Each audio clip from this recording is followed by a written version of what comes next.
기도하겠습니다. 하나님, 은혜를 감사드립니다. 만남도 하나님의 계획이 있고, 인도하심도 하나님의 계획이 있고, 가정을 이루는 것도 하나님의 계획이 있는 줄 믿습니다. 우리가 무엇을 위해 살아가며 어떻게 하나님을 바라보며 살 것인가 늘 고민하며 살아가는 인생이 아닙니까? 새롭게 출발하는 이 가정 위에 하나님의 은혜와 충만함으로 채우시고 우리가 함께 하나님의 나라를 이루며 하나님께 최고의 영광을 돌려드리는 가정과 우리 공동체가 될 수 있도록 성령의 은혜를 부어 주옵소서. 오늘도 주의 언약의 말씀을 붙잡는 시간 되길 소원합니다. 참된 은혜가 우리의 심령 속에 부음바 되게 하시고 오직 주의 음성만 듣는 이 시간 되도록 인도하여 주옵소서. 예수 그리스도 이름으로 기도드렸습니다. 아멘. 우리가 창세기 41장을 통해서 회복의 시작이라는 말씀을 나누었습니다. 오늘 창세기 42장은 구원의 축복이라는 말씀을 가지고 여러분과 함께 말씀을 나누고자 합니다. 우리가 구원 이렇게 얘기하면 우리가 예수 그리스도를 영접하는 것만 생각할 수 있습니다. 사실은 구원의 의미는 두 가지가 있습니다. 첫 번째는 여러분이 잘 알고 계시듯이 죄와 사망과 저주 가운데서 여러분과 나를 구원하신 하나님이 불러내신, 건져내신 그 은혜가 구원인 거죠. 두 번째 구원의 의미는 삶의 구원입니다. 이 구원의 의미는 원래 어디서 건짐을 받는다, 빠져나온다는 뜻 의미 아닙니까? 그래서 우리는 죄와 사망의 법에서 빠져나오는 의미도 있지만 우리의 삶의 구원도 이 속에 포함되어져 있습니다. 그럼 삶의 구원이 무엇입니까? 우리가 하나님의 자녀답게 살아가는 거죠. 우리가 하나님의 자녀로서 어떻게 살아갈 것인가? 이 하나님의 자녀로서 어떤 축복과 은혜를 누릴 것인가? 그걸 늘 생각하고 살아가는 것입니다. 우리는 각인과 뿌리와 체질이 있습니다. 우리에게 여러분이 알지 못하는 각인들이 깊숙이 여러분 영혼 속에, 여러분 마음 속에 뿌리 내려져 있습니다. 이것이 결국은 우리의 삶을 좌지우지합니다. 여러분 마음속에 있는, 품고 있는 늘 그것이 여러분 인생을 좌지우지한다는 거죠.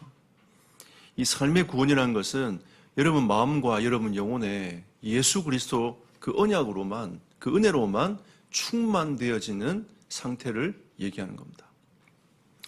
여러분 요셉의 여정을 보십시오. 요셉은 삶의 구원까지 누렸던 인물입니다.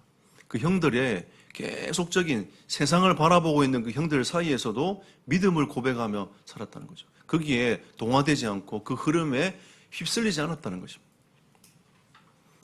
그리고 요셉이 노예로 팔려가고 또 감옥에 억울하게 들어갔지만 요셉의 한 행동은 계속 하나님이 나와 함께 하시는 임마누엘을 누리기 시작했습니다.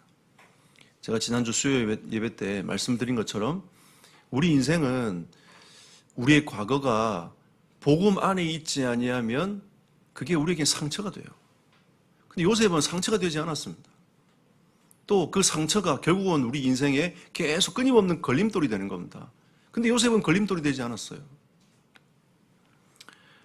이 구원의 두 가지 의미를 가지고 오늘 42장을 바라보면서 여러분이 구원의 축복을 누리는 은혜가 있기를 예수 이름으로 축복합니다. 자, 하나님은 구원을 계획하고 계십니다. 여러분, 하나님의 자녀가 하나님의 자녀답게 살아가기를 원하신다는 거죠. 또 불신의 상태에 있는 그 하나님의 예비된 백성들이 하나님께로 돌아오기를 원하시는 겁니다. 이게 하나님의 관심이고 하나님의 방향인 거죠. 요셉을 통해서 하나님은 그 구원을 계획하신 겁니다. 여러분도 하나님의 구원의 계획에 쓰임받는 백성들이 되기를 예수 이름으로 축복합니다. 요셉은 창세기 41장 35절 57절에 보니까 요셉을 통해서 하나님은 애굽을 구원하셨어요. 그죠? 이 어마어마한 이 기근이 들어버리면 애굽도 살아날 방법이 없는 겁니다. 7년 대 흉년이 들어왔을 때 저장하지 아니하고 준비하지 아니하면 7년 대 흉년을 지나갈 수 없는 거죠. 하나님은 애굽을 구원하기 위하여 바로 왕에게 그 꿈을 꾸게 하셨단 말이죠. 그래서 그걸 요셉이 해석하도록 만드는 겁니다. 요셉은 자기가 하겠다 하지 않았어요. 지혜 있는 자를 택해가지고 하나님께서 당신이 왕에게 하시는 그것을 이루기를 원합니다. 라고 했을 때 왕은 누굴 택했습니까? 요셉을 택한 거죠. 요셉을 택하여서 총리로 세워서 그 일을 하도록 만들었습니다.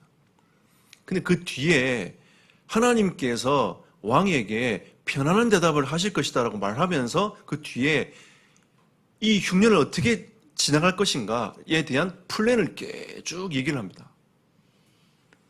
여러분, 이거 쉬운 거 아닙니다. 우리가 미래를 바라볼 수는 있지만 거기에 대한 대책을 세우고 정확하게 메시지를 던지는 거 쉽지 않습니다. 그건 저 또한 마찬가지예요. 미래는 보이는데 이걸 어떻게 해결해 나갈 것인가를 생각하고 그걸 준비한다는 게 쉬운 게 아닌 거죠. 또 그게 보여도 그걸 실행할 수 있는 게 쉬운 게 아닙니다. 내가 이렇게 살아야지 해놓고 이렇게 살면 내 인생이 이렇게 될 거야 라고 우리는 보고 있지만 그걸 실행하면서 할 수 있는 사람 별로 없습니다.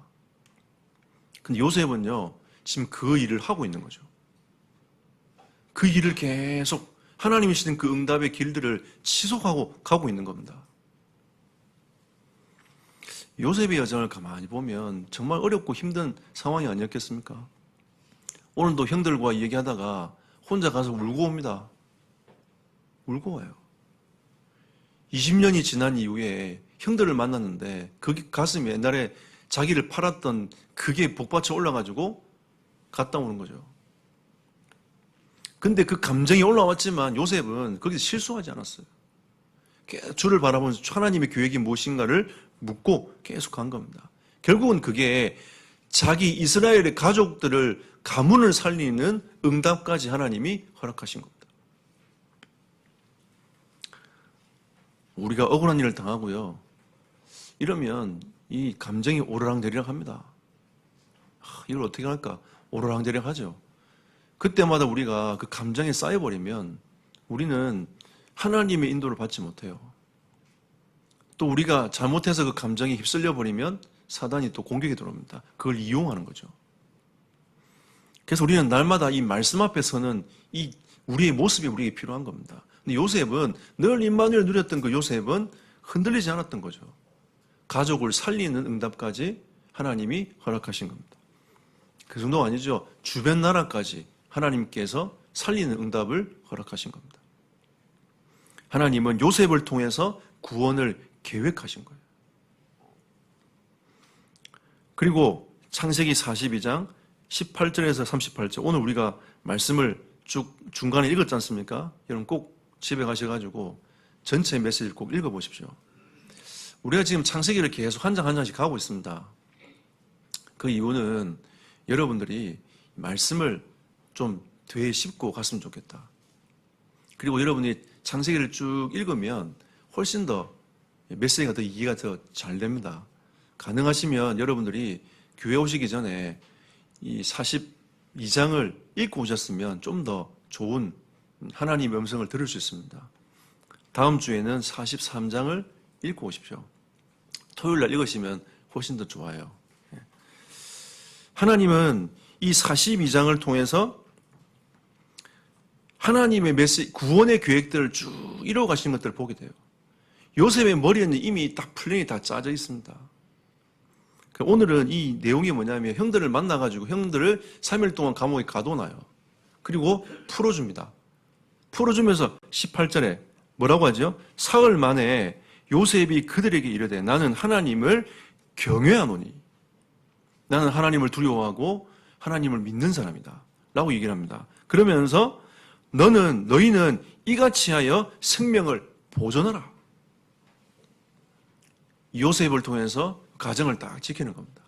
뒤에 쭉 읽어보시면 그 요셉의 형들이 돈을 가지고 와가지고 쌀을 샀단 말이에요. 근데 그 쌀이 들었던 그 주머니에 그 돈이 그대로 들어가 있습니다. 근데 그 일로 인해서 요셉의 형들과 아버지는 벌벌 떠는 거죠. 왜 이 돈이 이대로 들어와 있을까? 왜? 요셉의 정체를 모르니까.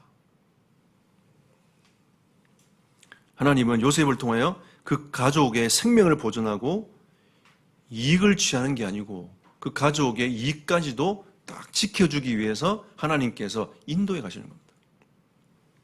여러분, 아브라함 때도부터 보십시오. 아브라함이 실수했지만 하나님은 그 가정을 지키시고 보호하십니다. 이삭이 실수를 했지만 하나님이 그 가정을 지키시고 보호하십니다. 야곱이 끊임없이 인본을 썼지만 하나님은 야곱의 가정을 지키시고 보호하셨어요. 우리가 마음대로 살아란 말은 아닙니다. 여러분이 인생 실수할 수 있고 넘어질 수 있습니다. 하나님은 여러분이 인생을 끝까지 책임지시고 인도해 가실 것입니다. 그게 구원입니다. 하나님의 구원은 그냥 단순하게 잘못하면 버리는 구원이 아니라 완전한 구원입니다. 하나님은 여러분과 저 인생을 끝까지 붙잡고 하나님 나라로 이끌어 가실 겁니다. 그걸 보고 신학적으로 성도의 견인이라고 얘기합니다. 여러분, 견인차에 차 고장나서 달려본 적 있습니까? 제 차 한번 펑크 나가지고, 고속도로에서 펑크 나가지고 계속 달리고 갔어요. 좀 몰랐어요. 그럼 보니까 약간 좀 이상해요. 그래서 휴게소 들어가서 보니까 펑크가 난 거죠. 그래서 견인차에 한번 달려가지고 공주까지 온 적이 있습니다. 아무리 차에 견인차 달리면요, 그냥 그 차는 끌려와야 돼요. 계속. 하나님이 우리를 견인하시는 겁니다. 어디까지? 천국까지. 그 안에서 내가 어떤 마음을 품든지 그건 상관이 없어요. 하나님은 나의 인생을 끌고 가시는 겁니다. 이미 우리 인생 정해져 있어요. 하나님의 우리를 구원하신 구원은 완벽합니다. 모자라지 않습니다. 하나님이 요셉을 통해서 계획하신 그 구원은 완벽한 거죠. 모자라지 않는 겁니다. 자, 하나님의 계획을 보십시오. 우리가 계속 말씀을 전달했습니다. 창세기 41장 25절 28절. 요셉을 통해서 하나님은 계속 그 왕에게 꿈을 주시고 그 꿈을 해석하도록 하나님 말씀하시면서 하나님께서 그 구원을 이루어 가실 거라고 요셉이 선포합니다. 구원은 누구에게 있습니까? 하나님께 있습니다. 우리가 지금 생명운동을 두고 마음을 담고 기도하는 것은 하나님이 그 생명운동을 우리를 통해서 이루어 가실 겁니다. 아까 우리 신혼부부가 고백을 했어요. 이만 대학을 향해서 이 생명운동 하겠다고. 그 생명운동의 주체는 하나님께 있습니다. 우리를 구원하시고 우리를 살려내시는 그 주체는 하나님이십니다. 우리는 하나님께 기도하는 거죠. 하나님께서 그거를 해석하고 그거를 이루어 나가시도록 우리는 도구로 쓰임을 받고 하나님께 우리 인생을 드리는 것입니다. 하나님은 결국은 이 구원의 계획을 어디까지 끌고 갑니까? 십자가까지 끌고 갑니다. 이게 구원의 여정이에요. 지금은 하나님이 우리의 구원의 계획을 어디까지 끌고 가십니까? 세계복음화입니다. 이미 십자가에서 모든 문제를 끝내신 그 그리스도의 복음이, 이 그리스도의 복음이 땅 끝까지 증거되기를 원하시는 겁니다. 이게 하나님의 구원의 계획이에요. 여러분, 십자가에서 우리 인생의 모든 문제 그리스도께서 끝내셨습니다.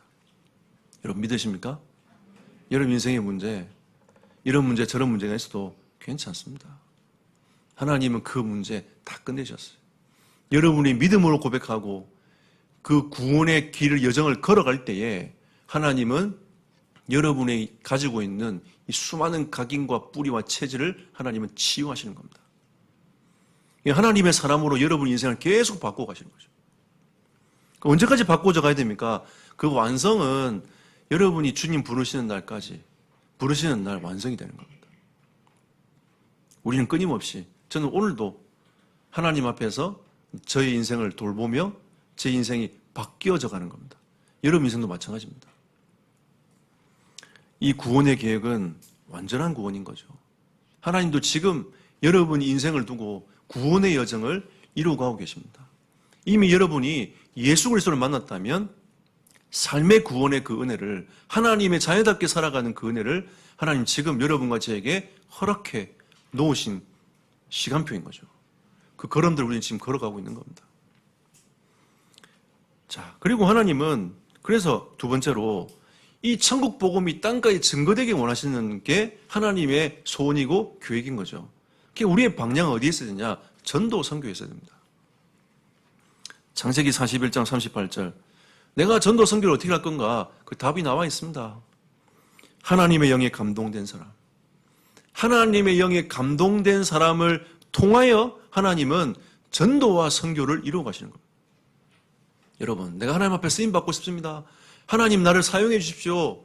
라고 우리는 고백을 하지만 우리는 더 어디에 관심이 있어야 되냐? 하나님을 누리는 그 자리, 임마누엘이라는 그 자리. 예수님도 습관을 따라서 기도의 자리로 가셨던 것처럼 우리의 체질을 습관을 따라 가도록 늘 하나님의 말씀이 내 안에 들어오도록 하나님의 능력이 내 안에서 역사하시도록 만들어 나가는 그 영적 상태가 더 중요한 겁니다, 여러분. 여러분, 집중하면요. 우리가 40일 동안 집중하면 뭔가 역사는 일어나요. 그리고 우리가 조금만 하나님께 집중하고 주님 바라보면 뭔가 성령의 역사가 일어나기 때문에 우리 인생이 바뀌는 것처럼 보입니다. 근데 여러분, 이게 소똥과 똑같아요. 달아올랐다가 어느 날 식어버립니다. 우리는 이걸 계속 반복한단 말이에요. 내가 그래도 하나님 은혜를 이제 좀 받아야지. 내가 좀 집중해봐야지 하면서 집중을 해봅니다. 해보고 우리 막 신앙이 막 달아올라요. 올라가면 뭔가 다 할 수 있을 것 같은 그 믿음이 막 충만해집니다. 그럼 믿음의 고백을 하면서 계속 가죠. 가다가 이걸 놓잖아요. 그럼 이게 어느 날 식어져 있어요. 내가 하나님의 자녀라는 것은 변함이 없지만 어느 날 내 믿음의 고백이 안 되고 어느 날 내가 무기력하고 하나님을 향한 믿음을 고백하지 못하고 있는 내 모습을 보게 됩니다. 그래서 여러분과 제 인생에 제일 중요한 것은 영적 상태입니다. 요셉처럼 이거를 끊임없이 어떻게 가지고 갈 수 있겠는가? 이 싸움이 제일 중요해요. 여러분, 저도 참 부족한 사람이긴 하지만 매일 하나님의 말씀 앞에 서는 이유가 있습니다. 왜? 나는 하나님의 계획을 이룰 수 있는 존재가 아니에요. 어리석은 자입니다.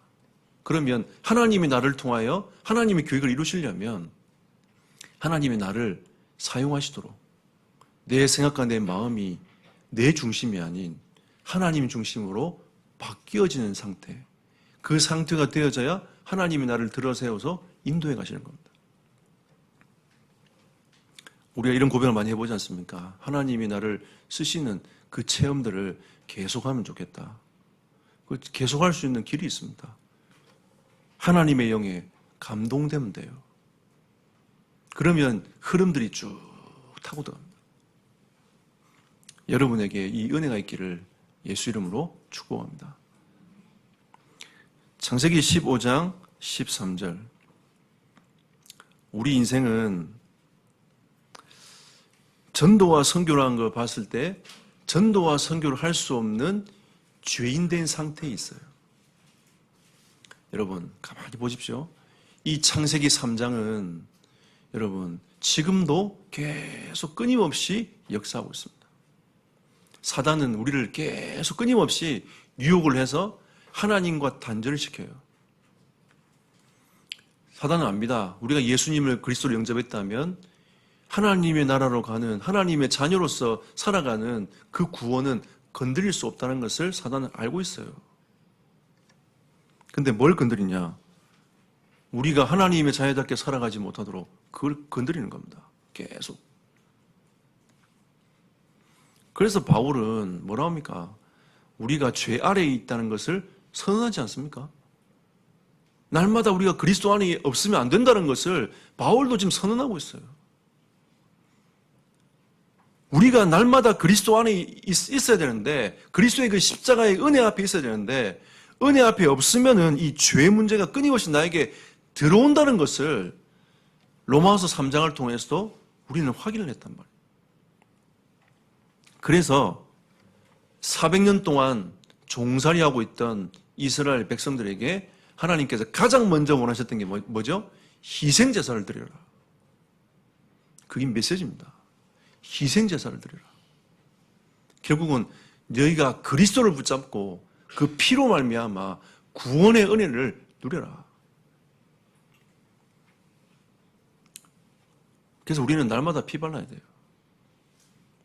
피 발라야 어두움이 넘어가는 겁니다. 재앙이 넘어가는 겁니다. 그리스도의 은혜가 아니면 안 넘어가요, 여러분. 아무리 훌륭해도, 여러분이 자신만만해도, 아무리 여러분이 스스로가 강력해도, 여러분 이 사단의 존재와 어둠의 존재는 여러분 스스로 넘어설 수 없어요. 피 발라야 넘어가는 겁니다. 부족해도 어떻게 바를 건가, 그거는 중요하지 않습니까? 피를 발라야 돼. 제가 생각을 해봤거든요. 제보고 만약 문설주 피 발라 했으면 대충 발랐을 것 같아요. 탁탁탁탁탁 발랐을 것 같아요. 제가 우리 집사람을 생각해봤습니다. 꼼꼼하게 끝까지 이렇게 해가지고 빈틈없이 발랐을 것 같아요. 그럼 여러분, 그러면 하나님 보고 계시다가 이 흑암이 보고 있다가 빈틈이 없네? 라고 넘어갑니까? 아닙니다. 발음은 넘어가요. 발음은 넘어간다니까요. 내가 오늘 아침에 말씀을 어떻게 묵상하고 갈 건가? 내가 목사님처럼 꼼꼼하게 제대로 앉아가지고 빽빽하게 써야지 넘어갑니까? 아니라니까요. 오늘 하나님 나에게 주신 그 은혜 앞에 머물러 있으면 됩니다, 여러분. 여러분 수준대로 머물러 있으면 하나님께서 여러분에게 그 삶의 구원의 은혜들을 계속 허락하시는 겁니다. 우리는 뭔가 대단해야 된다고 생각하지만 그렇지 않습니다, 여러분. 저도 대단하지 않습니다, 여러분. 그냥 제 스타일대로 합니다. 저는 꼼꼼하게 앉아서 쓰고 있는 사람 있잖아요. 저는 안 돼요. 저는 그 스타일이 아니야. 저는 그렇게 하면 답답해 죽을 것 같아. 제 스타일이 있어요. 그대로 계속 지속으로 계속 나갑니다. 왜? 저는 그렇게 피를 바르는 건가?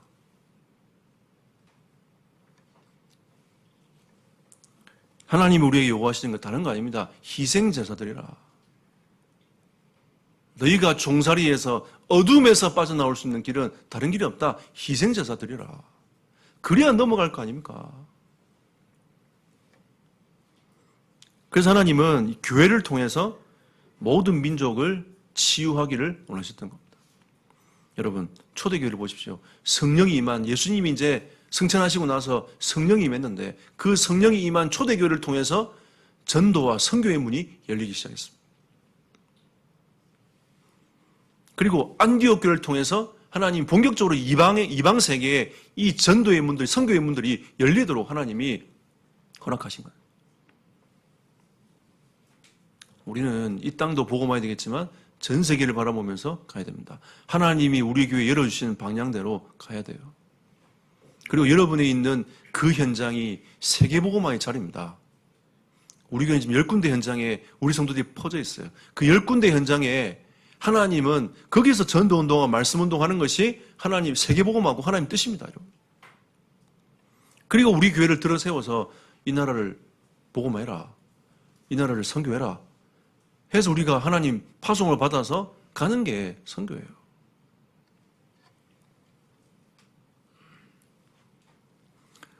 그래서 여러분 전도와 선교의 계획을 하나님이 이루어 가시는 겁니다. 여러분이 하나님의 영이 감동되어서 전도와 선교에 쓰임받는 은혜가 있기를 축복합니다. 결론 맺겠습니다. 그런데 우리는 또 현실에 딱 들어와 보면 염려와 걱정들이 막 쌓이죠. 이게 우리 현실입니다. 정말 전도와 선교하고 싶은데 왜 이렇게 우리 집 구성은 이렇냐 이러면서 수많은 고민들을 하고 있습니다. 저는 여러분의 가정을 대충 다 알고 있습니다. 여러분은 서로의 사정들 잘 모르지 않습니까? 근데요, 다 55, 100%예요. 다 비슷해. 여러분 때로는 우리 가정이 제일 힘들 거야 생각하지만 그렇지 않습니다. 다 비슷해요. 말을 안 했을 뿐이지. 우리에겐 다 염려와 걱정들이 가득 차 있습니다. 그래서 베드로전서 5장 7절에 너희 염려를 다 주께 맡겨라 라고 주님 말씀하고 계시지 않습니까? 너희 염려를 다 주께 맡겨라. 이유가 뭡니까? 그래야 하나님이 너희 인생을 돌보지 않겠냐. 그 염려를 갖고 있으면 여러분이 계속 염려하셔야 돼요. 고민을 갖고 있으면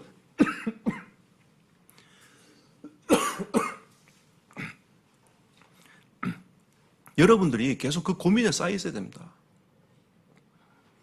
염려를 다 주께 맡길 때에 하나님이 해결하시는 게 훨씬 더 빨라요. 근데 이게 맡기는 게 정말 힘듭니다. 왜? 불안하거든. 뭔가 내가 해야 될 것 같거든.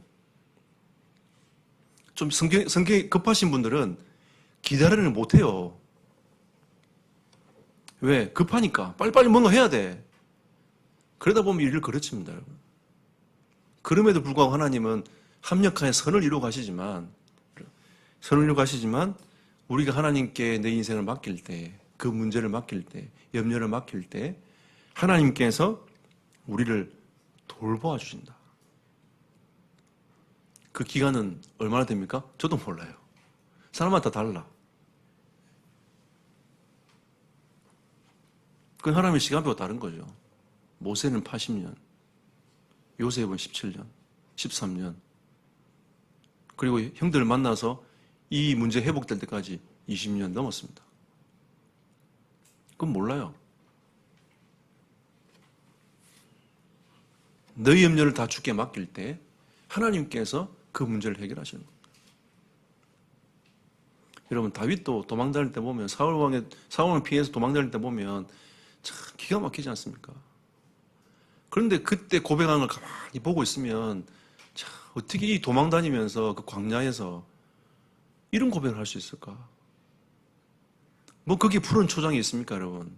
근데 여러분, 시편 23편, 우리는 노래를 부르면서 푸른 초장을 꾸미고 생각하고 있지만 다윗은 그때가 아니었어요. 도망다닐 때였어요. 사울을 피해 도망다닐 때 다윗은 쓴 시입니다. 여호와는 나의 목자시니 내가 부족함이 없으리로다.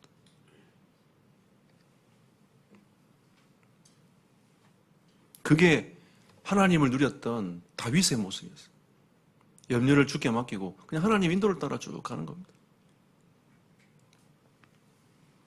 그래서 하나님 우리에게 말씀하십니다. 마태복음 6장 33절에 너희는 먼저 그의 나라와 그 일을 구하라. 그리하면 너희 모든 걸 더해 주시지 않겠냐. 우리가 이거 해가지고 하는 것보다 하나님이 하시면 더 빨라요. 마지막으로 빌립보 4장 6절 7절에 너희 구할 것이 있지 않냐. 그거 기도와 간구로 구하라.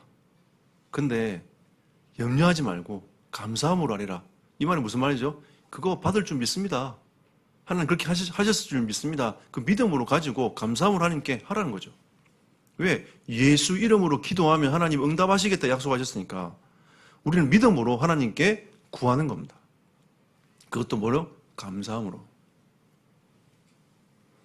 여러분, 이번 주간의 모든 염려와 걱정이 하나님께 감사의 기도로 바뀌는 은혜가 있기를 축복합니다. 그리고 그리하면 그리스도 예수 안에서 너희 마음과 생각을 지키시리라. 여러분, 이 마음은 굉장히 중요합니다. 이 마음의 상태는요, 하나님과 영적인 소통하는데 굉장히 중요해요. 사단도 마음을 공격해 들어옵니다. 하나님도 네 중심이 무엇이냐, 네 마음이 무엇이냐 말씀하세요. 하나님도 우리의 중심과 우리의 마음을 보십니다. 그래서 하나님은 그리스도 예수 안에서 네 마음과 생각을 지킬 거다. 죄를 범하지 않고 하나님 앞에 서도록 믿음의 고백을 할 수 있도록 감사할 수 있도록 네 마음과 생각을 지킬 거다. 라고 하나님 우리에게 말씀하시는 겁니다. 오늘 이 본문을 통해서 요셉은 구원의 계획들을 보고 그 축복을 누려갔습니다. 형들은 그걸 보지 못하고 떨었어요. 그냥 먹고 사는 문제. 그 쌀 사와가지고 내가 잘 먹고 잘 살아야지. 네 지금 이 흉년의 때를 내가 견뎌내야지. 그 생각하고 애굽에 살살하러 갔다가 구원의 축복의 여정 속에 요셉이 누렸던 그 구원의 여정 속에 이들이 들어오게 된 거죠. 여러분, 가만히 보십시오. 여러분이 지금 이 구원의 여정을 걸어가는 이 길이 여러분 가문을 살릴 겁니다. 요셉이 그랬듯이 여러분이 지금 구원의 여정을 걸어가는 이 길이 시대를 살릴 거예요. 우리는 42장을 그 관점으로 봐야 됩니다. 쌀쌀 오고 형을 만나고 그게 아니라 하나님은 이 구원의 여정의 이 길을 속에서 요셉이라는 한 사람을 세우시고 그 가정을 하나님께서 구원의 여정 속에 있게 하셨던 것처럼 여러분이 오늘 그 구원의 축복을 누리면서 가는 그 길이 여러분 개인과 여러분 가정과 여러분 지역을 살리는 응답이 일어날 줄 확신합니다. 여러분 그 축복이 여러분 가정과 가문을 살리는 은혜가 있기를 예수 이름으로 축복합니다. 합심으로 기도합시다. 하나님 구원의 응답과 축복이 나를 통하여 나의 가정과 가문과 시대를 살리는 응답이 있게 하여 주옵소서. 기도하겠습니다. 살아계신 하나님께 감사드립니다. 하나님 나를 이 모자란 영혼을 구원하셔서 하나님 나를 통하여 우리의 가정과 가문 또한 이 시대를 살리는 이 일에 나를 하나님이 세우시고 인도하심을 찬송합니다. 하나님 나의 인생 모든 인생 우리 성도들의 모든 삶의 인생들을 주님께 의탁하오니 하나님 우리가 이번 주간에 나와 우리 모든 성도들의 염려 걱정들을 기도 제목으로 바꾸고 감사함으로 하나님께 아뢰어 하나님이 우리의 생각과 마음을 지키시며 우리가 참된 믿음을 고백하는 한 주간 될 수 있도록 성령의 은혜와 충만함을 주님이 채우시고 인도하여 주시옵소서. 주의 뜻과 계획을 이루는 시간 되기를 소원합니다. 주님의 계획과 뜻이 이루어지는 시간대로 성령의 은혜와 충만함을 채우시고 역사옵소서. 하나님께 감사드립니다. 이번 한 주간 동안도 이 말씀으로 우리 모든 성도들의 생각과 마음을 지켜주시고 구원의 여정을 이루어나가는 성도들의 삶이 되도록 축복하여 주옵소서. 예수 그리스도 이름으로 기도드렸습니다. 아멘.